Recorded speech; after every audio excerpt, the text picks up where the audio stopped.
नमस्कार दोस्तों, आज हम इस वीडियो में आप सबको मैथ के इम्पॉर्टेंट चैप्टर के बारे में बताएंगे जो प्रत्येक एग्जाम में बहुत ही महत्वपूर्ण है। इन चैप्टर से एक या दो सवाल अवश्य आते हैं, तो हम लोग डिस्कस करते हैं कि कौन कौन से ऐसे चैप्टर हैं जो हमारे एग्जाम व्यू से बहुत ही इम्पॉर्टेंट है। तो चलते हैं, हम लोग आज बात करते हैं। तो हमारा पहला चैप्टर है नंबर सिस्टम। बहुत ही महत्वपूर्ण चैप्टर है हमारा नंबर सिस्टम। नंबर सिस्टम को हिंदी में हम लोग कहते हैं संख्या पद्धति। जो संख्या पद्धति होती है ये हमारे मैथ का मूलभूत क्रियाएं होती हैं जो सभी हमारे संख्या पद्धति में निहित हैं। तो अगर हम लोग संख्या पद्धति को शुरू से पढ़ लें तो मैथ हमें कुछ सरल हो जाती है, लेकिन बच्चे जो है संख्या पद्धति की छोड़कर आगे भागते रहते हैं।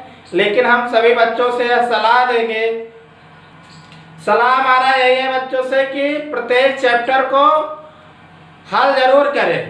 एक दो चैप्टर के पीछे कभी भी ना भागे, क्योंकि एक के चक्कर में पूरा खराब हो जाता है। तो जैसे हमारा संख्या पद्धति है, तो जो संख्या पद्धति है इसमें क्या होता है कि पहले तो हम लोग संख्या के बारे में पता करते हैं कि हमारी संख्याएं क्या होती हैं, कौन कौन सी संख्याएं होती हैं। जैसे हमारी संख्याएं हुई पूर्ण संख्या, पहली क्या हो गई हमारे पूर्ण संख्या या पूर्णांक हो गया, या हमारा प्राकृतिक संख्या। तो कभी कभी हमारे एग्जाम में यही सब पूछ लेता है कि वह सबसे छोटी संख्या बताइए जो प्राकृतिक होगी, वह सबसे छोटी संख्या बताइए जो पूर्ण होगी, वह कौन सी संख्या है जो सबसे बड़ी होगी, सबसे छोटी होगी। अगला होगा परिमेय संख्या या अपरिमेय संख्या। तो जो हमारा पूर्ण संख्या होती है, सबसे छोटी संख्या जो होती है पूर्ण संख्या 0 होती है। पूर्णांक में 0 कोई चीज नहीं होता, क्योंकि ये माइनस से और प्लस दोनों होता है अनंत तक, इसलिए ना कोई बड़ी होती है ना छोटी होती है। तो प्राकृतिक संख्या हमारी कहाँ शुरू होती है? 1 से शुरू होती है। तो सबसे छोटी संख्या क्या हो गई हमारी प्राकृतिक? 1 हो गई। तो इन सब पे हम लोगों को ध्यान देना होगा। जैसे हमारा है इवन नंबर या ऑड नंबर, सम या विषम, इन पर भी हम लोगों को ध्यान देना पड़ेगा। अगला है हमारा जैसे परिमेय अपरिमेय। तो कभी कभी हमारे क्वेश्चन पूछता है पेपर, बहुत ही बार पूछा गया है कि पाई हमारा परिमेय है कि अपरिमेय है, पाई हमारा परिमेय है कि अपरिमेय है। तो हम लोग इस पे गलत करके चले आते हैं, पाई हमारा क्या है? अपरिमेय है। लेकिन इसका मान 22/7 परिमेय हो जाता है, बहुत ही कंफ्यूजन क्रिएट करता है। जब हमारा पाई अपरिमेय है तो उसी का मान 22/7 परिमेय कैसे हो जाता है, तो इसके बारे में हम लोग डिस्कशन करेंगे अगली वाले वीडियो में। तो अगला चैप्टर है हमारा सिंप्लीफिकेशन।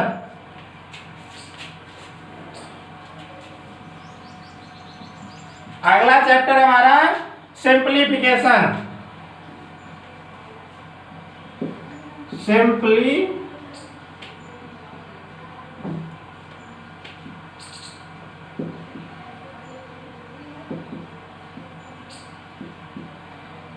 सिंप्लीफिकेशन, जिसे हिंदी में हम लोग कहते हैं सरलीकरण।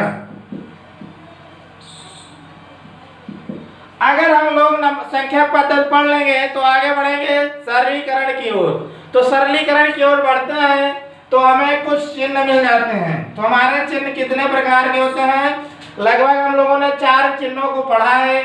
जैसे हमारा प्लस है, माइनस, गुणा और भाग, और एक चिन्ह होता है जिसे हम लोग का कहते हैं, जिसको हम लोग का कहते हैं।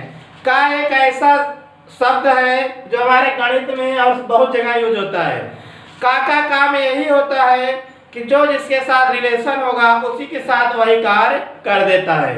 तो हम सिंप्लीफिकेशन में पढ़ते हैं 5 चिन्ह, इनका यूज, इसके साथ साथ एक चीज और जुड़ जाता है हमारा ब्रैकेट। जिसे हिंदी में हम लोग कोष्ठक कहते हैं।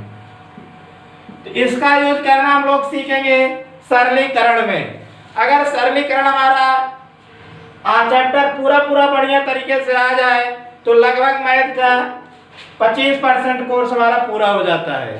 तब आगे बढ़ते हैं तो अगला चैप्टर हमारा आता है दशमलव भिन्न। अगला चैप्टर आता है हमारा डेसिमल एंड फ्रैक्शन। अगला चैप्टर हमारा डेसिमल और फ्रैक्शन अर्थात दशमलव और भिन्न, जो हमें मैथ का सबसे हार्डेस्ट पार्ट नजर आता है, क्योंकि यह चैप्टर देखते ही बच्चों के पसीने आ जाते हैं, क्योंकि इसका जो बनावट है ये खतरनाक होती है। क्योंकि ये टेढ़ा मेढ़ा दिखता है तो बच्चे इसे देख कर ही पसीने पसीने हो जाते हैं, बट लेकिन कुछ करता नहीं है, केवल एक डराने का साधन है। और हम लोग डरेंगे नहीं, डरेंगे, हमें मैथ से डर नहीं लगना चाहिए। तो दशमलव क्या होता है, जो हमारी अपूर्णांक संख्याएं होती हैं उन्हें प्रदर्शित करने का जो तरीका होता है वो दशमलव होता है अथवा भिन्न होता है। इसके बारे में हम लोग डिस्कशन करेंगे, ये भी बहुत इंपॉर्टेंट चैप्टर था। आगे बढ़ते हैं, अगला चैप्टर है हमारा एलसीएम का नाम सुना होगा, lowest common multiple and HCF, highest common factor. Hindi में हम लोग सुने होंगे लासा और मासा, लासा और मासा। तो हमारा मैथ लगभग आधा कुछ मैथ हमारा एलसीएम और एचसीएफ पर भी डिपेंड करेगा। कुछ चैप्टर है जैसे कांट समय चाल, दूरी और चाल दूरी समय, इन सबको हम लोग एलसीएम एचसीएफ से भी लगा सकते हैं। हम आगे इसका डिस्कशन करेंगे जब एलसीएम और एचसीएफ पढ़ाएंगे तो बताएंगे कैसे हम लोग काम समय और इन सब का सवाल कैसे लगा पाएंगे, लाभ हानि के सवाल भी इससे लग जाएंगे। अगला चैप्टर हमारा है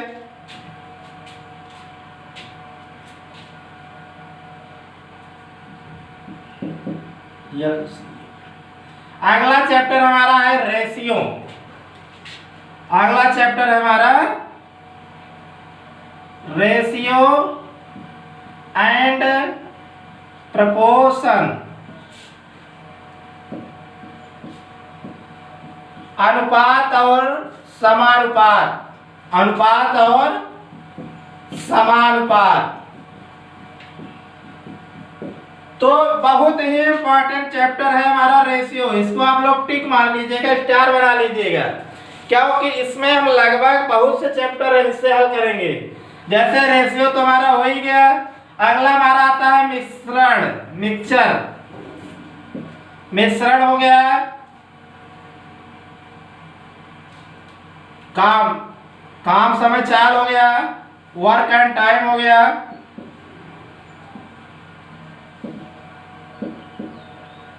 टाइम डिस्टेंस हो गया। लगभग आधे से ज्यादा चैप्टर हम लोग रेशियो से मेथड से हल कर लेंगे। अगला चैप्टर हमारा आता है प्रतिशतता। अगला चैप्टर है हमारा प्रतिशतता अर्थात परसेंटेज।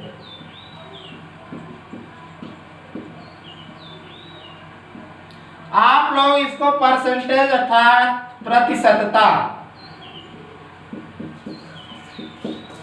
दूसरा सबसे इंपॉर्टेंट चैप्टर है हमारा प्रतिशतता।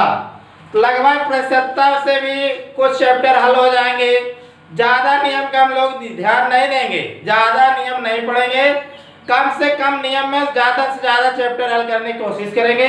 इससे हम लोगों का समय का बचत होगा और कम याद करने में ज्यादा लाभ हो जाएगा। अगला चैप्टर है हमारा लाभ और हानि, profit and loss, profit and loss, लाभ और हानि। तो लाभ और हानि भी हमारा बेस्ड होगा प्रतिशतता के ऊपर। अगला है हमारा डिस्काउंट। अगला चैप्टर है हमारा डिस्काउंट। डिस्काउंट मतलब छूट। इसको बट्टा भी हम लोग कहते हैं। डिस्काउंट को ही हम लोग बट्टा कहते हैं।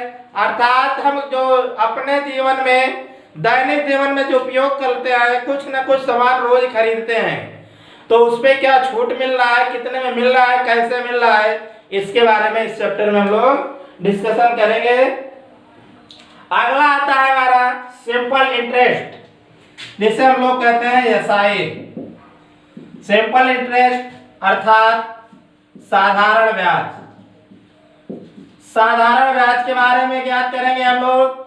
जो हम लोगों को खाता खुलाया जाता है, उस पे कैसे पैसा मिलता है, हमें किस ढंग से मिलता है, कैसे काउंट होता है, इसके बारे में हम लोग सीखेंगे। और चक्रवृद्धि ब्याज इसी पर आधारित है, जिसे हम लोग कहते हैं सीआई, चक्रवृद्धि ब्याज। अगला चैप्टर हमारा है भागीदारी, पार्टनरशिप।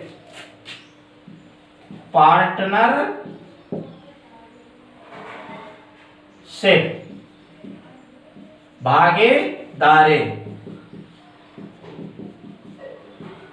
भागीदारी हो गया।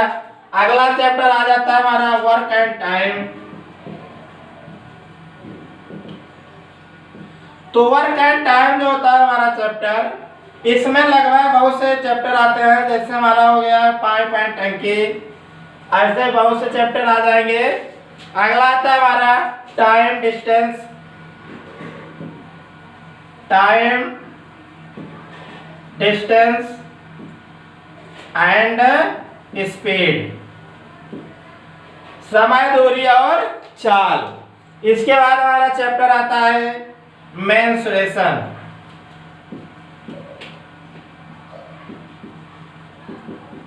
मेंसुरेशन अर्थात क्षेत्रमिति। देखिए जितने हमने चैप्टर का नाम बताया है, लगभग ये बहुत से इंपॉर्टेंट चैप्टर है।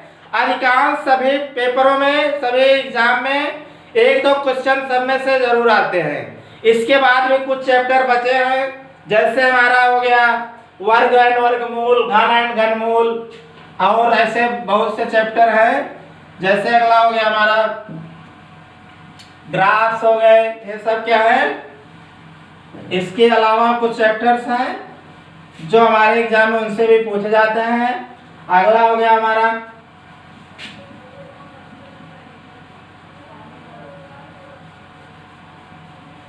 न्यूमेरिकल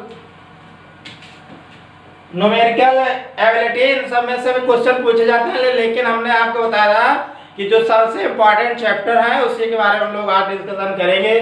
तो हमने आपको पहला चैप्टर बताया था नंबर सिस्टम। तो नंबर सिस्टम के बारे में आज हम लोग कुछ ज्ञान कर लेते हैं। तो नंबर सिस्टम में एक हमारा मेथड आता है यूनिट डिजिट, इकाई का अंक ज्ञात करना। तो आज हम लोग थोड़ा सा इसके बारे में इंट्रो लेते हैं, यूनिट डिजिट के बारे में। इसके बारे में हम लोग थोड़ा सा ध्यान देंगे। यूनिट डिजिट मतलब इकाई का अंक। तो हमारे पेपर में आता है इकाई का अंक ज्ञात करना। तो इकाई का अंक ज्ञात करना, तो इकाई का अंक जैसे नाम है इसका, इकाई का अंक ज्ञात करना। तो हम लोग केवल इकाई पे ध्यान देंगे और किसी भी अंक पर ध्यान देना नहीं है हमें। तो कुछ अंक है जिसका इकाई का अंक हमेशा वही रहता है, उसको चाहे जितनी बार गुणा करो, चाहे जितनी बार भाग करो।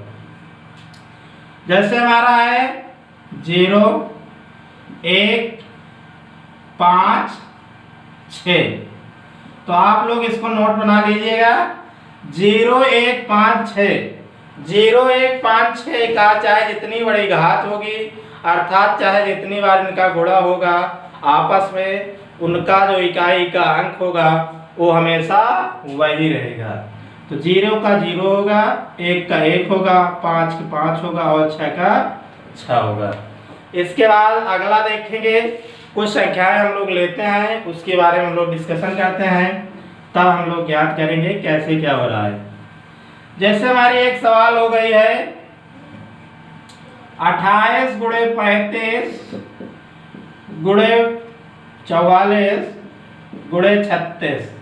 तो ये सवाल हुई हमारे, अगर आपसे पूछा जाए एग्जाम में कि इसका इकाई का अंक क्या होगा, तो हम लोग ध्यान देंगे इनके इकाई के अंक को काउंट करेंगे। तो 6, 4, 5, 8 तय हो गए हमारे इकाई के अंक।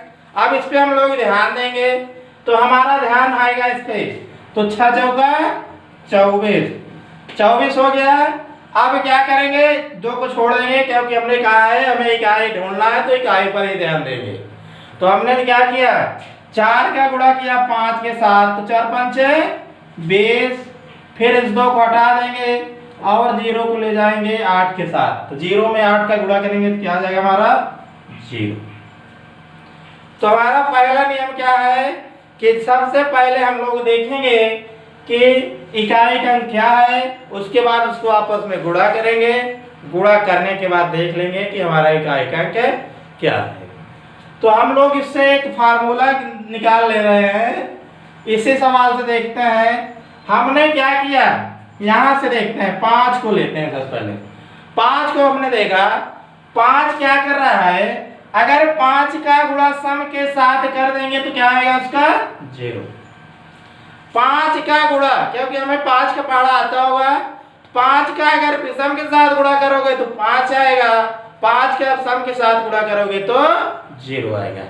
तो हम लोग इसको भी नोट डाउन कर लें, इसको भी अपना नोट डाउन कर लें सब लोग अपने नोटबुक में, कि अगर 5 का गुणा सम के साथ हो रहा है, 5 का गुणा किसके साथ हो रहा है, सम के साथ हो रहा है, तो हमेशा 0 आएगा।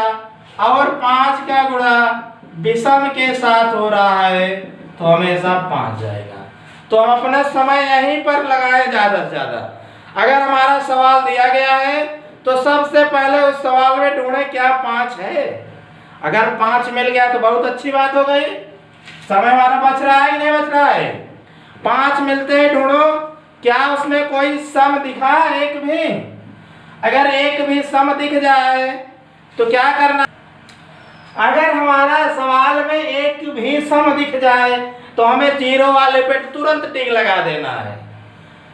एक भी सेकंड का देरी ना करते हुए हमें किस पे लगा देना है, 0 पे टिक लगा देना है। लेकिन अगर एक भी सम ना दिखे उस सवाल में तो हमें किस पे टिक लगाना है, 5 पे टिक लगा देना है। तो हमारा समय बच जाएगा नहीं बच जाएगा। अगला नियम हम लोग देखते हैं, जैसे हमारे पास कुछ सवाल है, जैसे हमारे पास सवाल है 84 प्लस 35 प्लस 24। अब पूछ रहा है कि इसका इकाई का कि क्या आएगा। तो हमें करना क्या है, इसमें भी हमें ढूंढना है इकाई को।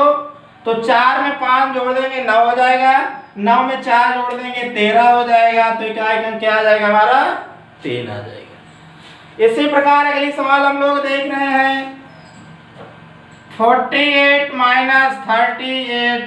तो पूछ लिया कि इसका इकाई का क्या होगा, तो हमें इकाई को ही घटाना है।